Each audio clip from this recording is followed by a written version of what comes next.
What's going on, guys? It's Ahmed back again for another episode of On The Spot. I hope you guys are well. I hope you guys had a good start to the week. Hopefully we're coming out of lockdown soon now, and hopefully we can enjoy life again once more. We can enjoy going out without all these government restrictions, and hopefully we can all stay safe, and hopefully we'll see it through. But anyway, I want to do a story that's a bit more optimistic about the future rather than pessimistic about non-league football. Yes, I've talked about other topics, but now I'm going back to non-league football because we've got a new news story coming out. Non-league football clubs below level 6, which is the level that probably needs the most sort of injection of money, because of course it doesn't have the big money of the Premier League, Championship, League 1, League 2, and it's not really getting that development we're seeing with like the National League, for instance. It's very, very much non-league football at its finest, grassroots football at its core.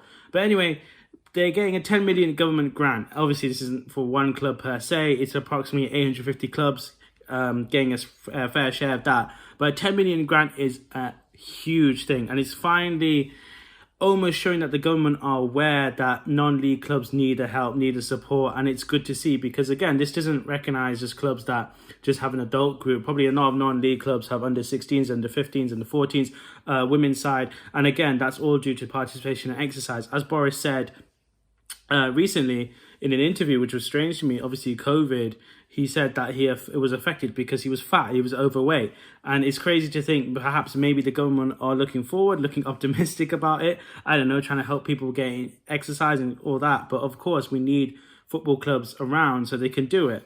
So it's really, really cool to see that clubs are really doing this. Obviously, clubs that need it more are getting a little bit more, I think. I think it depends on the area and stuff like that. And obviously the situation, obviously it's not set in stone just as yet. The sport minister is still discussing with it. But hopefully this is a good sign. And this is a more of an optimistic sign to help clubs keep afloat during this COVID pandemic. Now it leads on to another thing. Obviously, the clubs still haven't put a set in stone again about the 20 to 2021 season. If they want to carry on, if they want to hold it again, or again, they want to hit the reset button, which always looks like an option. It's always on the cards from day one of non-league football starting again. Now, it's a bit hard, obviously, because again, different areas in the country, if they introduce that bloody tier system again, we could see some like National League South, for instance, carrying on, whereas like National League North might not carry on. And it could differ as well, because again, it all depends on these tier systems that might be put in place again after March. We just don't know yet. Obviously, we're all waiting for that review, and we're all hoping, fingers crossed, that it's something more positive and more optimistic.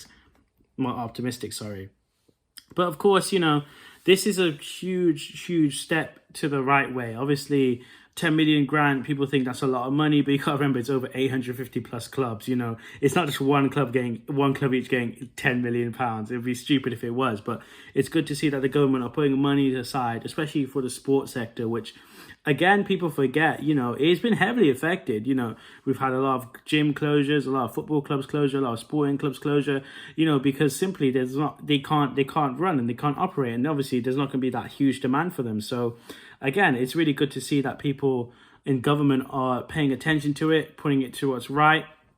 And hopefully they can work closer with non-league clubs as well. And I'm hoping as well, this is a bit too optimistic, but I'm hoping now that they can get sort of a rapport going, you know, that non-league clubs get the government funding that they need, and as well get help from other stuff such as the National Lottery in order to run.